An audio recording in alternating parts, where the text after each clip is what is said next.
Wall Sports on your tube this Sunday. Thanks to O'Charlie's for being here. A great show on hand. Nick Foligno from the Blue Jackets is here, as are these fine young gentlemen. They are, in fact, Aaron Craft's roommates, the Twitter sensations in the flesh, Craft's roommates. So if Aaron Craft's roommates are here, it's only fitting that number 4 himself is here. Aaron Craft, thank you so much for joining us on a special edition of Wall to Wall Sports. Do me a favor real quick. Introduce me to the guys that are part of your entourage. Will do. This is Jake Johnson back here, Michael Duffy, Logan Jones, and Greg Grieve cannot be here because he's on his way back from Florida on a baseball Yeah, another multi-talented person right there, sir. as all these guys are. So these guys have come up with this Craft's Roomies, the Twitter sensation thing, because you won't go on Twitter. It has 27,000 followers, man. Did you ever think it would explode to this proportion? No, we actually, it was a big joke, I think, at the beginning last summer when it started, and it's blown up way bigger than we thought. So,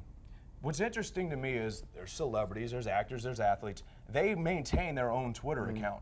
You have an entourage to do it, man. That is like beyond officially making it. I think they do a better job than I ever could just doing it by myself. You know, they get a side that I wouldn't think, or, you know, they add the funny parts to it, and the shenanigans that they're able to do is awesome. But you know what a hashtag is? I mean, because you don't tweet. Oh yeah, I have the the knowledge. I gotta know the background to it, but I just, you know, I just keep my hands feel like off. 140 characters would cheat you from what, like, the knowledge that is inside your brain.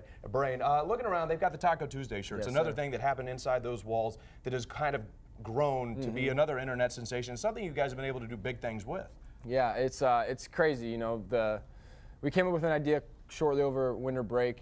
We saw how big the Twitter account was becoming, and we wanted to make it more than just about ourselves. You know, so we thought if we could do something like Mark did with Club Trill, we could try to do that. And the thing that people recognize us for the most would be the taco night, and then we just kind of rolled with it. So compliance and everyone at Ohio State did a phenomenal job helping us, and we got it up and running in about a week and a half. And what the great thing is, these shirts and the proceeds you guys did from the Michigan game, it's all going to a great cause. Now, how can you get your hands on these Taco Tuesday shirts? Yeah, so all the proceeds, you know, for every shirt, some of it goes to Life Sports at Ohio State to help underprivileged kids throughout the year to come to Ohio State and go to a camp and do things they wouldn't normally do. Right now, the T-shirts are online through Ohio State. They're in the Buckeye corners around campus and in the malls, so they're out there. You just got to go grab them. One thing we don't in the media allow you to talk about as much as you'd like to up at the podium is your academics. Obviously, that's a big part of who you are. Recently just named the Capital One Academic All-American of the Year. Now, huge honor because you have to have at least a 3.3, be a guy that's a starter or key bench guy, and be a sophomore or older. I'm thinking with your track record, you just would have been disappointed had you not won this thing, right? Yeah, it's crazy. You know, we came into Ohio State as a freshman, and being an academic All-American was one of the goals that I set with myself and with Coach Mata. And it's really amazing to see how it's been able to come to fruition throughout my years here, and I'm very blessed and honored to represent Ohio State in that way. Those that cover Ohio State and have covered you for what's going on 4 years know that basketball and school almost go simultaneously. Absolutely. I'm just curious, though, what are you going to do, man? I mean, school's over after this year. I mean, what does Aaron Craft do if school's not part of his daily routine? It's going to be tough. It's going to be a mix. I think I've set myself up pretty well to have a couple of opportunities to do some things. Just a few. I hope so. So right now our biggest focus is just enjoying the rest of this year.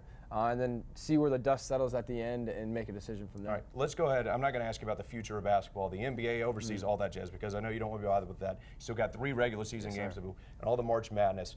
But let's just throw basketball out of the future. Grad school, stay on campus, and then guess what you could do? Play football.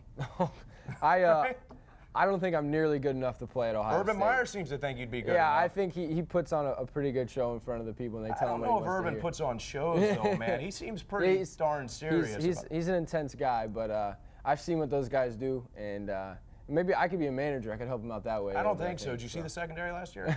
I did. I'm not trying to rip him and put you on the spot job here, but I mean, you were good in high school. I think it could translate right now into the Big Ten. I would love to see it, but I walk around with those guys and see what they do, and I don't know if I could do it. I honestly think you're selling yourself short.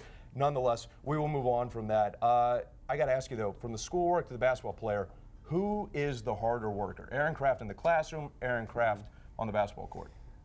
I think just playing the sport brings out the hardest worker in me because it's just a year-round thing now. So, and it's something that I can take pride in and I enjoy doing and trying to bring a teammate along with me. So Academically, you're kind of by yourself, but I think you work much harder when you're in a team aspect. Sure. And you have guys looking at you and hoping to get the most out of you.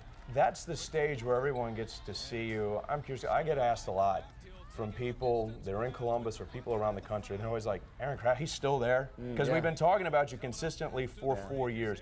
Is it hard to believe, though, that it has been 4 years? Do you feel like one of those guys that, wow, I've been talked about for this long? Yeah, it's crazy. You know, when you're going through the grind, you're going through all that, it feels like it takes forever. But looking back, it's gone by in a flash. And I've loved every moment I've had at Ohio State. And I know there's a lot of people that are going to be happy to see me go, but I'm going to miss it for sure. Does that shock you? I mean, you were like the most well-rounded guy. Like, you're the guy that dads want their daughters to date, and guys that, you know, they want their sons to be like. But you're like one of the most hated guys out there in the country. Is that just not shocking? You seem to me like a guy that just enjoys being hated. It's different. It's amazing how it's changed over the years. Freshman year, there's nothing being said, and as the years have progressed, it's slowly gotten worse. So I just kind of take it as, you must be doing something right if people are going to take the effort and the opportunity to try to get after you. So I just try to do everything I can to enjoy it and make the most of my teammates, and it takes some pressure off them too at times, so it helps. One of the things that's also helped is the play that you guys have had recently. Everything seems back to normal. You recall that stretch about a month ago. You guys had lost 4 out of 5, and everybody was telling you that the world was coming to an end. I'm curious if there was a point up at that podium you just want to say, look, y'all, we got this. Yeah, it was different. It was an amazing experience because none of us had gone through it before. The only one that really seen anything like that were the coaching staff, and they can only do so much for us. So, you came in every day trying to figure out, all right, what do we have to do today? Or, how can I get so-and-so getting ready to play today? And that was the most challenging part. But, got to give our guys credit. We continue to fight for each other, and that's what we continue to do, and that's what's made us the team we are right now. All right, speaking of the future, real quick, you're engaged. Have you set a date? We have. Once that date and the place was figured out, everything has been a lot smoother. Have you had anything to do with the planning?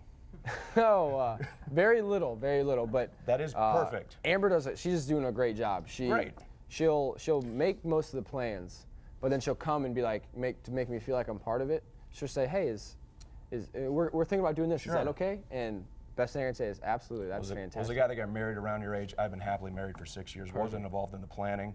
6 years, happily married, ain't bad at 8, my friend. I like so that. Trust me, just keep going. That Aaron Kraft, Kraft's roommates, thank you all so much for coming down. That's it for Wall on this Sunday. These are Aaron Kraft and his roommates, and they've got cool hand signs. Good. See you next time.